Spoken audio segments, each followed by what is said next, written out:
Ukrainian drones are crossing into Russian-held territory every single night. Reconnaissance drones, FPV kamikazes, loitering munitions. Some get through, most don't. Because there's a system stopping them that no one's talking about. Not the S-400, not the S-300, the Pantsir. A decades-old air defense platform that was supposed to be obsolete.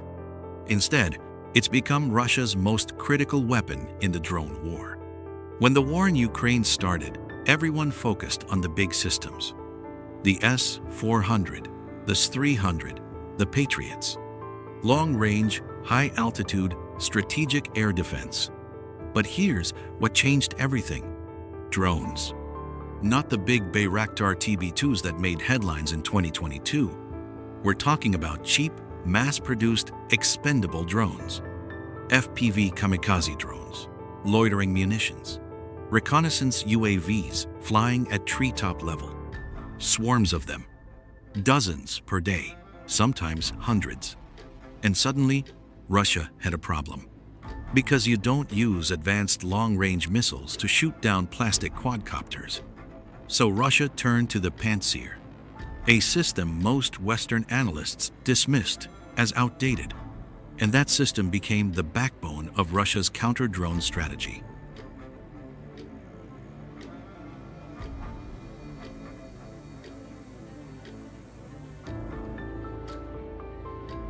The Pantsir-S1 is a short-range air defense system mounted on a fast-moving wheeled chassis. It's designed to kill low-flying helicopters, cruise missiles, precision-guided munitions. And now drones. Here's what makes it unique. It combines two weapon systems in one platform. Surface-to-air missiles that can reach out to medium range. Fire and forget. Lock on, launch, move. And twin-barrel automatic cannons that fire thousands of rounds per minute. Missiles handle the medium-range threats. Cannons shred anything that gets close. Both controlled by an automated fire control system that can track multiple targets and engage several simultaneously. Detection to firing? Seconds. This is why the Pantsir earned the nickname the reflex shooter. Now, the Pantsir isn't perfect. Early in the war, Ukraine destroyed several units. Western media ran with it. Russia's air defense is collapsing. But here's what they missed. Russia didn't abandon the Pantsir. They upgraded it. Enter the Pantsir-SM. Range doubled. The new missiles can reach targets the older version couldn't touch. Radar upgraded. Advanced phased array system that can see drones the S1 would have missed. Electronic warfare resistance, hardened against jamming and spoofing. New ballistic computer, faster firing solutions. And most importantly, it can operate autonomously. If the operator is incapacitated, the system keeps working. It detects, it tracks, it fires.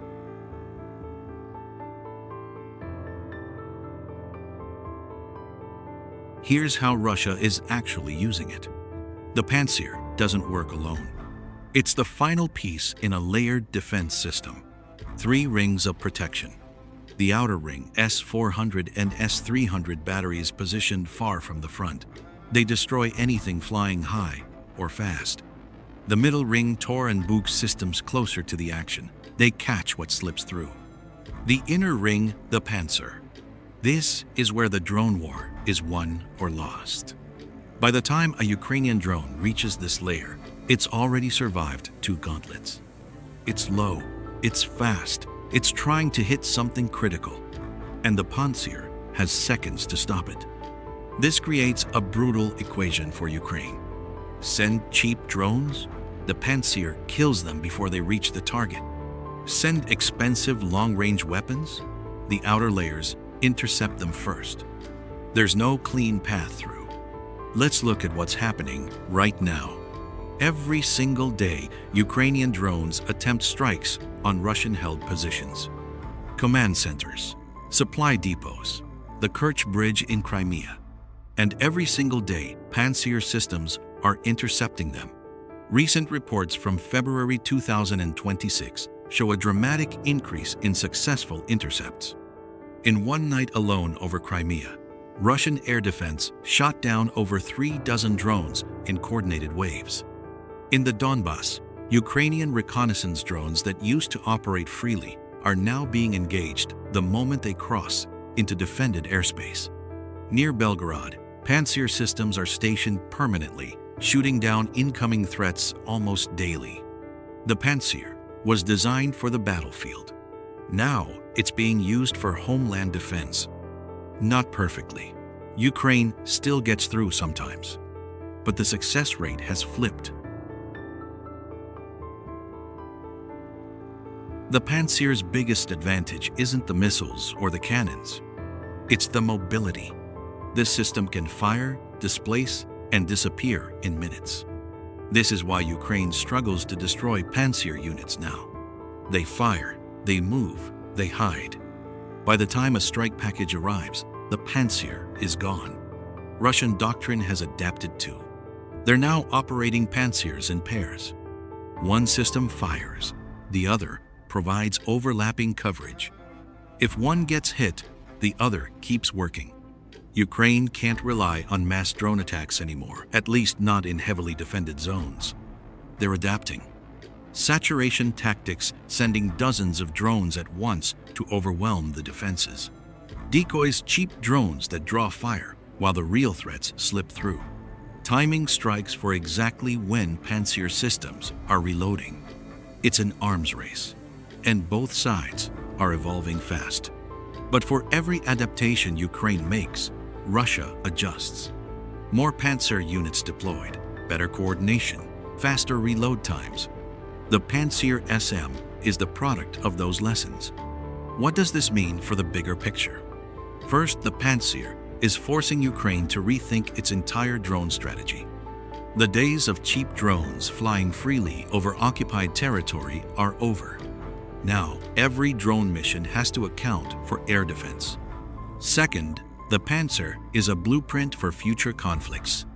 Every military in the world is watching this war, and they're seeing that layered air defense works. China's already developing similar platforms, Iran too.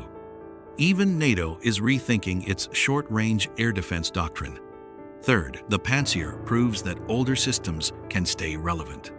The S1 design is decades old, but with the right upgrades, better radar, better missiles, better software, it's still effective in 2026. Sometimes, modernization beats replacement.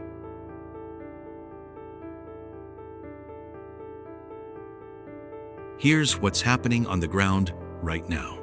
Ukrainian forces are launching nightly drone strikes on Russian logistics routes. Most of them never reach their targets. Pantsir systems, operating in mobile patrols, are intercepting them mid-flight. The intercepted drones fall into empty fields, into forests, into the sea, off Crimea. You don't see these on the news, because a successful intercept isn't dramatic. It's just a brief flash in the sky. Mission denied. But multiply that by dozens of interceptions per night across the entire front line for weeks and months. Ukraine's drone advantage, which was absolute in 2022, is being slowly eroded. Not eliminated, but contained. Is the Pantsir a game changer? Not by itself. No single system wins a war. But as part of Russia's layered defense network? Absolutely. It's the reason Russian logistics hubs aren't getting wiped out daily. It's the reason Ukrainian drones can't operate freely over occupied territory. It's the reason NATO planners are taking Russia's air defense more seriously.